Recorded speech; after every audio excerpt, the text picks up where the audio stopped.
வணக்கம் இந்தியா. இன்றைய தினம் நமது சந்தைகள் ஒரு ஷார்ப் லோவராக க்ளோசிங்கில் முடிந்திருக்கிறது. அதுவும் கடைசி ஒரு அரை மணி நேரத்தில் ஒரு நல்ல ஒரு வீழ்ச்சியை பார்க்க முடிந்ததுன்னு சொல்லலாம்.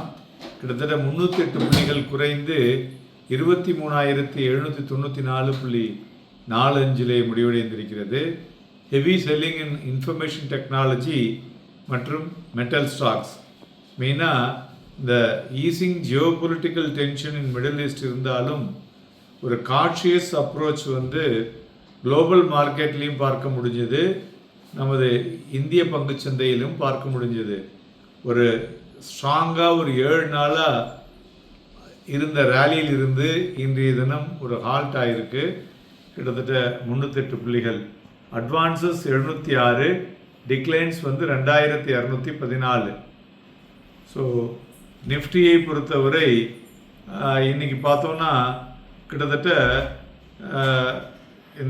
இந்த ஓப்பனிங் ஹை அதிலேருந்து பார்க்கும் பொழுது ஒரு heavy sell of.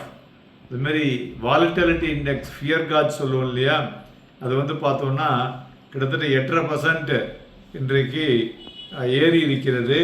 And closed at 13.94. ஒரு இன்வெஸ்டர்ஸ்னுடைய நர்வஸை அதிகரித்திருக்கிறது என்று சொல்லலாம். இந்த கரெக்ஷன் வந்ததை பார்த்தோன்னா இந்த நல்ல நம்ம டொமஸ்டிக் ஈக்விட்டிஸ் ஸ்ட்ராங் ரன்னில் போயிட்டு இருந்தது டில் எஸ்டர்டே. ஸோ கிட்டத்தட்ட நேற்று வரலையும் பார்த்தோன்னா இந்திய பங்குச்சந்தை 4.1% அதிகரித்து இருந்தது இந்த 7 செஷனில். பட் மெயினாக அது என்ன, lower crude oil prices and moderation of fund outflow, இதெல்லாம் சப்போர்ட்டிங் த ருப்பி. இது மார்க்கெட்டை ஒரு புஷ் பண்ணி எடுத்துகிட்டு போனது. ஆனால் இந்த க்ரூட் ப்ரைஸஸ் ஈஸிங் மார்க்கெட் ரொம்ப க்ளோஸாக மானிட்டர் பண்ணிகிட்ருக்கு.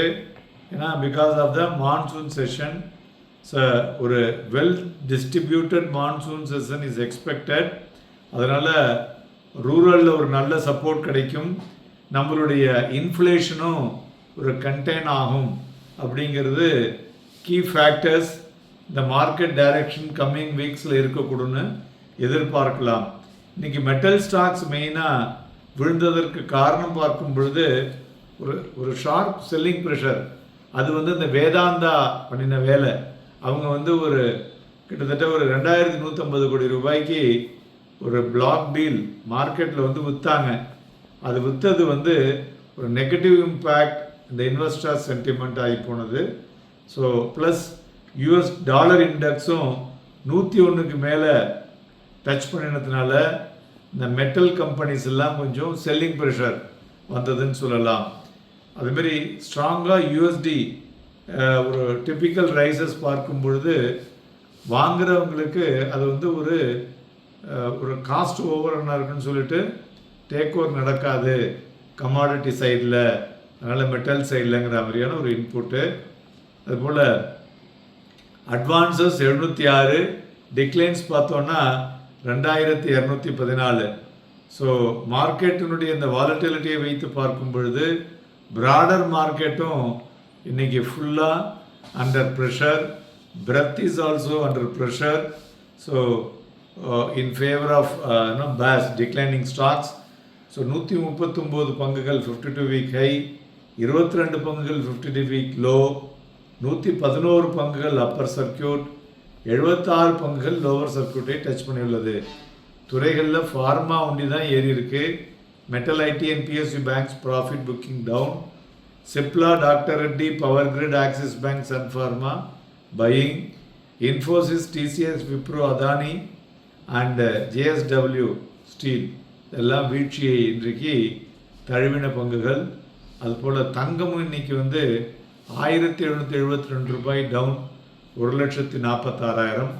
சில்வர் 7,521 ரூபாய் டவுன், 2,26,000. க்ரூட் ஆயில் 33 ரூபாய் அதிகரித்து 7,016 வணிகமாகி கொண்டிருக்கிறது. இண்டிவிஜுவல் ஸ்டாக்ஸில் மெயினாக பார்த்திங்கனாக்க பாரத் எலக்ட்ரானிக்ஸ் ஒரு 2.84%. பெரிய ஆர்டர் கிடச்சுமே அது பெருசாக ஏற முடியல. அதுமாதிரி சிர்மா எஸ்ஜிஎஸ் அது ஒரு 2.75%. strategic manufacturing agreement with Japan-based Kaga electronics, so அது ஒரு பாசிட்டிவ் நியூஸ். இதுமாதிரி அப்பார் இண்டஸ்ட்ரீஸ் 3.38% ஏறி இருக்கு. அவங்களும் signed agreement with Saudi Aramco base oil. JSW infra 2.5% ஏறி இருக்கு. அது QIP வந்து அவங்களது அப்ரூவ் ஆகி த்ரூ ஆகிருக்கு. ஸோ ஃபோர்த் ப்ரைஸ் வந்து 290 ரூபா அப்படிங்கிற மாதிரி வச்சுருக்காங்க. வேதாந்தா தான் பிக்கஸ்ட் லூசர், கிட்டத்தட்ட 8%. ஸோ இந்த 2,150 கோடி ரூபாய் இந்த க்ரோர் பிளாக் டீல் வந்து ஒரு பெரிய லெவலில் சந்தைகளில் வந்து ஒரு வீழ்ச்சியை தழுவினதுன்னு சொல்லலாம். ஸோ ப்ராடர் மார்க்கெட்லேயும் ப்ரெஷர் ப்ளஸ் மார்க்கெட் பிரெத்தும் வீக். ஸோ இது ரெண்டும் சேர்ந்து இன்றைக்கு சந்தைகள் வந்து பெரிய வீழ்ச்சியை தழுவினதுன்னு சொல்லலாம். மேலும் பிளாக் டீலை பொறுத்தவரை Indian hotels, NMDC, UltraTech. So Nifty future வெறும் 37 லட்சம் தான் இன்றைக்கி வால்யூம். பேங்க் நிஃப்டி ஃபியூச்சரும் 7.80 லட்சம் தான் நடந்திருக்கு. நிஃப்டியை பொறுத்தவரை 23,985 மற்றும் 24,091 ஒரு ஸ்ட்ராங் ரெசிஸ்டன்ஸாக இருக்கக்கூடும். சப்போர்ட்டை பொறுத்தவரையிலையும் 23,714 ஒரு ஸ்ட்ராங் சப்போர்ட்டாக இருக்கக்கூடும். இன்னும் 2 நாட்கள் தான் மார்க்கெட் இருக்கிறதுனால வாலட்டிலிட்டி கண்டினியூ ஆகும் என்று எதிர்பார்க்கலாம். Happy and profitable day.